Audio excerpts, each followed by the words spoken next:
Hello and welcome to my weekly video blog, and today on A Vogel Talks Menopause I'm going to be talking about 7 hacks that can make life better for you in the menopause.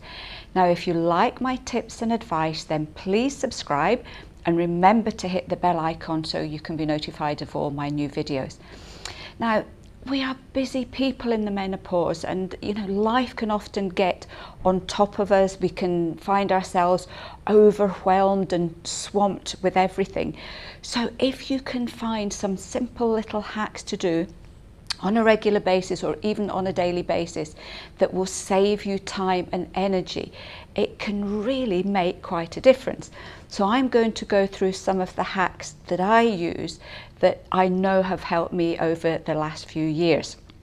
So number one, and I can hear all of you going already, no, I can't do this, is to try and have one handbag.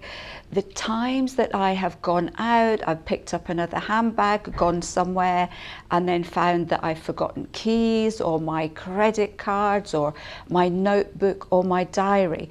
And I find that this creates a great deal of stress. And if we're in a rush, we tend to forget. Our memories sometimes are not particularly good. So we can forget that we've left something in one bag and not in another bag. So I try hard, obviously you have a few bags for different things, but I try very hard to keep everything in just one main handbag. If you do need to swap about regularly, then what can be really helpful is one of these bag inserts. It's like a little mini bag with pockets, and you keep all your important things in here. And when you swap bags, you just pull it out and put it into your next handbag. So it can be a very handy tip. You can get these on Amazon and they're really not very expensive.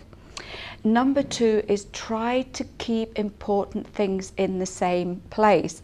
I've been out, I've been shopping, I've got the car keys and bags of shopping in my hand. I put everything down, start to tidy up, and then next morning I go to get my car keys and I can't find them. I can't remember where I put them. And in that moment, not finding things, especially if you're in a rush, it can create stress, it can increase your anxiety, it can make you late, and then that can cause a whole raft of other problems. So I try, definitely with important things like car keys, is I have a special hook in one of the cupboards, and the car keys go on there every single night, and that saves me a huge amount of anxiety and stress in the morning when I'm ready to go out. The other thing that I do is I need glasses for close-up work, and I found that when I had one pair, I was either leaving them at work, I was either leaving them at home, and especially at weekends I love to read, and having a whole weekend without reading for me is it's like a horrible punishment. So I now have 2 pairs of glasses. One stays at work in my drawer, the other pair stay at home. And if I'm out and about, I bought one of these very cheap pair of sort of universal glasses which stay in my handbag, which means if I need to read something, maybe if I'm down the library or looking at the ingredients in something I want to buy, then I've got a pair of specs handy in my bag, and I don't need to spend the whole time squinting. Number 3 is decluttering. If we have a lot of mess around us, it can bear us down. We can feel swamped, and sometimes I go into one of the rooms and think, oh, I need to tidy up, but we can feel very much under pressure.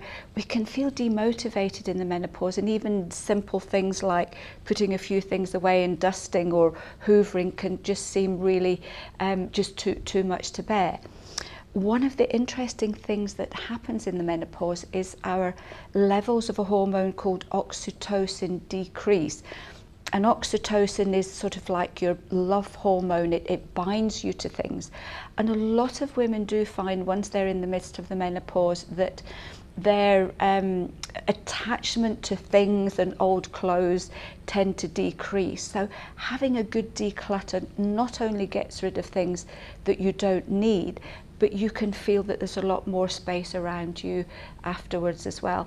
And also, if there's things that you don't wear, if there's things that you don't use, charity shops are always really glad to get these extra donations.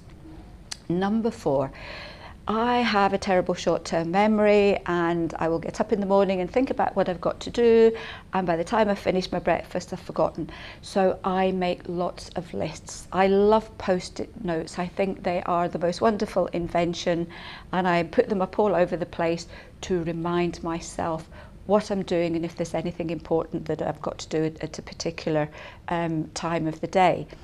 The other thing that you can do as well is I have a full diary at work. There's lots of different things going on, and I have lots of different things that I do at the weekend.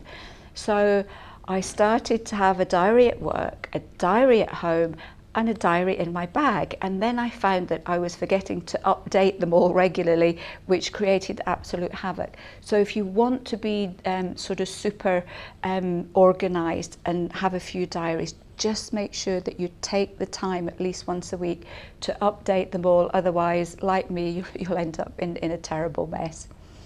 Number 5 is to try and batch cook if you can. When we're really busy, when we're in the menopause, it's especially if you have lunch out or you go to work and you need to take food with you, it's so easy just to pop in and buy a sandwich or get some convenience food and put it in the microwave. Problem here is, one, these things end up very expensive, and the quality of food is really poor. You need good food, good healthy food during the menopause. So doing batch cooking at the weekend can make a huge difference to taking healthy food to work. And if you're eating healthily, you are less likely to snack and to crave other foods that might not be quite so good for you. For me, one of the best investments was a soup maker. So I have this little machine. At the weekend, any spare vegetables that are left over, I just chop them up, put them in the soup maker, add some flavouring like stock or tinned tomatoes or curry powder or maybe some coconut milk. You switch it on, leave it, go away and do whatever else you need to do. 20 minutes later, you've got a big pot of soup already. I just freeze these, and that will give me 5 lunches for work during the week. And I just add different things to them just to make a little bit of a change, maybe some shredded chicken or some noodles or some creme fraiche or something, just to add that little bit of extra taste. But for me, it makes such a difference to my diet, and also the fact that I'm not throwing out all the unused vegetables during the week, which makes me feel a lot better as well. Number 6, if you are getting flushes or sweats during the day, try and remember to carry a little portable fan with you. It can make such a difference, especially in the hot weather. If you're standing in a queue, if you're stuck in the car, and you're just starting to feel that you're getting a little bit overheated, it can really make a lot of difference. If you're around the house or if you're in the office, then even something like one of these gel packs can be really handy, just to stick on the back of your neck, which can give you that little bit of instant coolness. Number 7, remember, I always talk about water. It's so important to drink plenty of water, but it can be difficult to fit it into your day. I mean, I'm really particular about drinking water, but I find the whole morning can go by if I'm really busy, and I suddenly realise that I've hardly drunk anything. So what I do when I remember is big glass of warm water as soon as I get up out of bed in the morning. And then what you can do is during the day, use your smartwatch or your smartphone to set the alarm for certain times during the morning and the afternoon to remind you to drink your water. Good times to drink are maybe about half an hour before you have a meal. That can not only refresh you, but very often drinking water before you eat will decrease your appetite, and that can be really handy if you are trying to manage your weight. And my extra tip, for me, shopping can be a bit of a bugbear, and especially when I'm doing filming like this, I have to have a certain amount of clothes, otherwise I'd be wearing the same things every week. But it's very time consuming, and crowded shops, I hate them. So what I did a number of years ago was I went and had my colours done. You go and see someone and they can pick the colours that are best suited to your skin tone and to your hair colour. I'm a winter white, which means that I can wear black and white and really bright colours like pinks and blues and purples and greens, whereas oranges and yellows and creams just make me look ill. So it's so much easier when I go shopping. I just aim for the colours that I know suit me, and I can forget all the others, and that saves about half the shopping time.